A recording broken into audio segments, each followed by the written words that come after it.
as we dive into our next story of the day, which is all about Obama Russiagate, the Russia collusion hoax, as well as the continuing saga of the Epstein Files. And Trump was speaking live from Turnberry with Keir Starmer. Let's dive into that, where he talks about not only the whole Epstein vector, but Obama and Biden and everybody else that have been trying to come after him for a long time. And so this is phenomenal stuff because, again, it's Trump really turning the tables on the libs. Check this out. As we do that, please like, comment, and subscribe. If you like the content, please share Courageous Media so we can get back on top of the YouTube algorithm. And if you really like it, please join us as a member of the Courageous Army on YouTube or Patreon. You can see the link right there on YouTube. Just hit join. Come join us. Thanks so much. Here we go. On the Epstein Files, or your name has not appeared in the Epstein Files. But doesn't the AG have to tell you if your name is... Well, I haven't been overly interested in it. You know, it's a hoax that's been built up way beyond proportion. I can say this, those files were run by the worst scum on earth. They were run by Comey. They were run by Garland. They were run by Biden and all of the people that actually ran the government, including the auto pen. Those files were run for 4 years by those people. If they had anything, I assume they would have released it. The whole thing is a hoax. They ran the files. I was running against somebody that ran the files. If they had something, they would have released. Now, they can easily put something in the files that's a phony. Like, as an example, Christopher Steele, a person you know well, happens to be from your country. But Christopher Steele, as an example, wrote a book, a dossier. We call it the fake news dossier. And the whole thing was a fake. The whole thing was a fake. They can put things in the file that are fake. But those files were run by bad, sick people. If they had anything, why didn't they use it when I was killing Joe and then he gave out because he was 25 points down? And then I got somebody new. Nobody even knew anything about her. She was a horrible vice president. She was a border czar, but she never went to the border. She never once called a border patrol agent to find out how we're doing. But she was the border czar. Her name was Kamala. Nobody knows her last name. It was Harris. But nobody knew her last name. So I ended up, how would you like to end up in a race where you're killing somebody, you're beating him, and then they say, all right, we'll take him out. He's not working. Let's put somebody else. And then she had a 6-week honeymoon. It was amazing. They predicted she will have a 6-week honeymoon, and she did. And then she got slaughtered. But think of it. Those files were run by these people. They were run by my enemy. If there was anything in there, they would have used them for the election. Yeah. All right. So absolutely. So here you got Trump talking about the whole Epstein vector, which is the only thing right now that the left is trying to attack Trump on. They can't attack him on trade. They can't attack him on the economy. They can't basically attack him on anything else. Now, with that, I want to talk about this because this was a hilarious video from the Benny Show. They didn't catch because Swallwell actually posted this. I mean, the guy is such a complete and utter life loser. All right. So continuing on the theme of the confluence of the Epstein vector to attack Trump. And meanwhile, Trump and the entire Obama Russiagate, which is now starting to dominate the news cycle, such that along with Trump basically allowing Ghislaine Maxwell to get immunity and to testify, along with asking these files, the grand jury testimony to be unsealed, and that whole drama, he has essentially got people, for the most part, to move off the Epstein thing, except for the Democrats, and onto the Obamagate situation. But here you've got Swalwell doing his damnedest to try to resurrect the Epstein vector, but it's not going too well. Check this out. Committee, and ladies and gentlemen, this individual decided to bench press what absolutely Marjorie Taylor Greene or my wife could bench press. Maybe we'll have to do a video proving that. It's about 135 pounds. Any teenager could do that. Any teenage male could do this. If you are an adult male and you're posting a video of like a flex, and he does try and flex here, he does like go out of his way to talk about pumping iron. If you're posting a video of you pushing 135 pounds, 2 plates, again, most women at the gym could do this. you're an adult man and you're proud of yourself, you really should be truly ashamed. This is embarrassing. But he posted it because their self-introspection and shame is something that is impossible to find on the other side. And so, ladies and gentlemen, here's the video. Here's Eric Swallwell talking about having, using the Epstein vector to attack Trump while he's doing his little estrogen pushes here. Let's go. He's absolutely right. I mean, if anybody's ever been in the gym, bench pressing 135 pounds is nothing. I mean, that is an absolute nothing burger. So the fact that you're in there showing off bench pressing 135 pounds, that's not even body weight.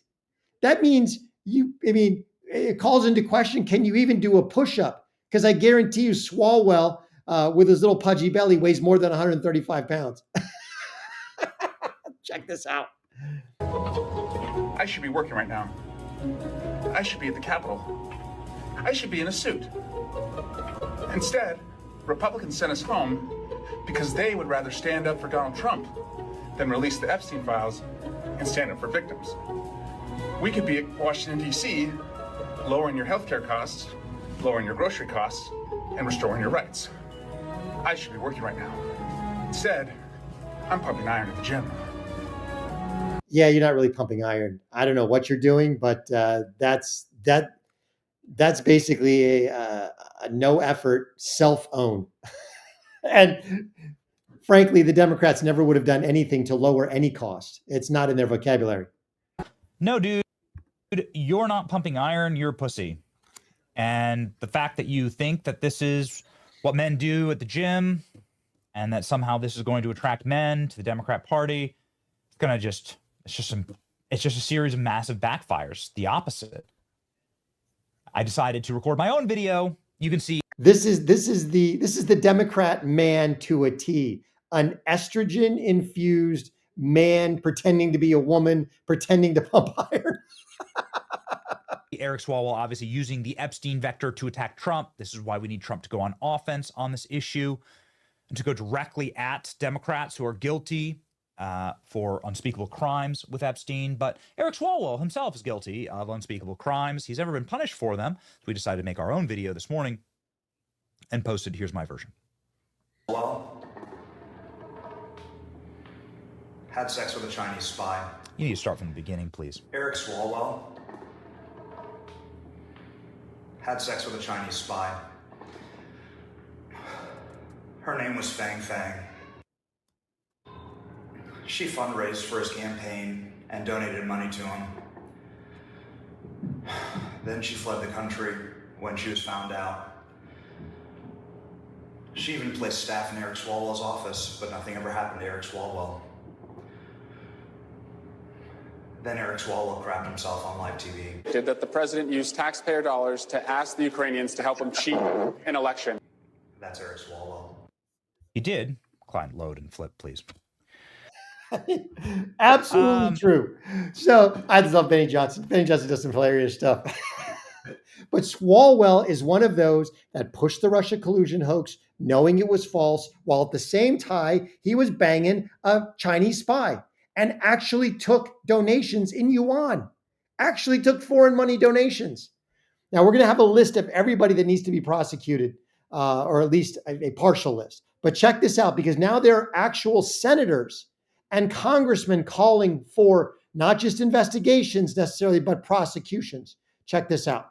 Yesterday on Sunday Morning Futures, the unraveling of the Russiagate scandal and really who is behind all of this. And it looks like this has only just begun. Maria spoke with CIA Director John Ratcliffe on Sunday Morning Futures. He says there's more intelligence to be declassified, and it's going to happen soon. Watch what he told her. That I have spent the last few months making recommendations about final declassification and sent that to the Department of Justice that will come out in the John Durham report classified annex. And what that intelligence shows, Maria, is that part of this was a Hillary Clinton plan, but part of it was an FBI plan to be an accelerant to that fake Steele dossier, to those fake Russia collusion claims, by pouring oil on the fire, by amplifying the lie and burying the truth of what Hillary Clinton was up to.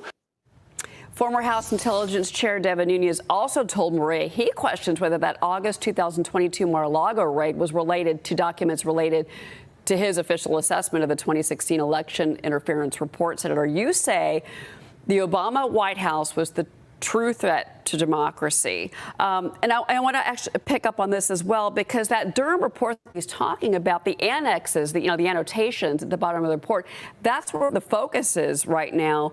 And this is, I want to get your reaction to references, footnotes, anything that was declassified in there, legal standards, maybe some of the summaries, not transcripts of the interviews. What is most important to you in that? Oh, wow. There's a lot to unravel there. But remember, Obama never thought that Trump could win. They never thought anyone would go back and uncover this paperwork. I think that the Obama White House was the true threat to democracy.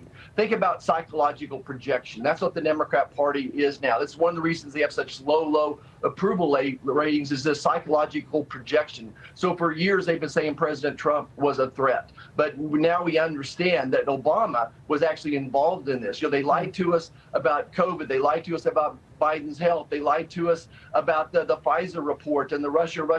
They lied to us about Hunter's laptop. So this is the threat to democracy. They continue this psychological projection, accusing others of what they've been doing. And I sat there and thought about it this weekend. Why would they allow this paperwork to be done and no one covered it up? The issue of after the election, when in the White House, President Obama is intertwined in reversing the intelligence agency's review. And I think he was just so brazen. He was so cocky that he didn't think anyone could ever shake him up. And now Americans are asking, will someone go into jail? And that's what needs to happen next, is somebody needs to go to jail for misleading the public in this area. Absolutely. People need to go to prison. Now, here is just a partial list. And I say it's a partial because two people of note that are not on here are Swallwell and Schiff. But here is just a partial list of the people that need to go to prison for treasonous conspiracy or seditious conspiracy or conspiracy against rights, whatever you get them on. All of those vectors are open based on what they did to the J6 people. Obama, Lynch, Comey, Clinton, Podesta, Huma, Susan Rice, Valerie Jarrett, Brennan, Clapper. You've got Rod Rosenstein. You've got Mueller, because Mueller was obviously, he had all the information. He was in on it. Peter Strzok, Lisa Page, McCabe, amongst others. Add that Swalwell, add Schiff.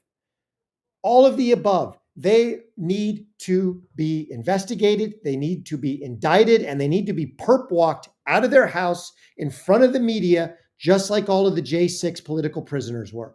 Make it an absolute free-for-all. Make it an absolute media frenzy around this stuff. These people need to lose real material losses. They need to lose reputation. They need to lose money. They need to lose freedom. That's what I need to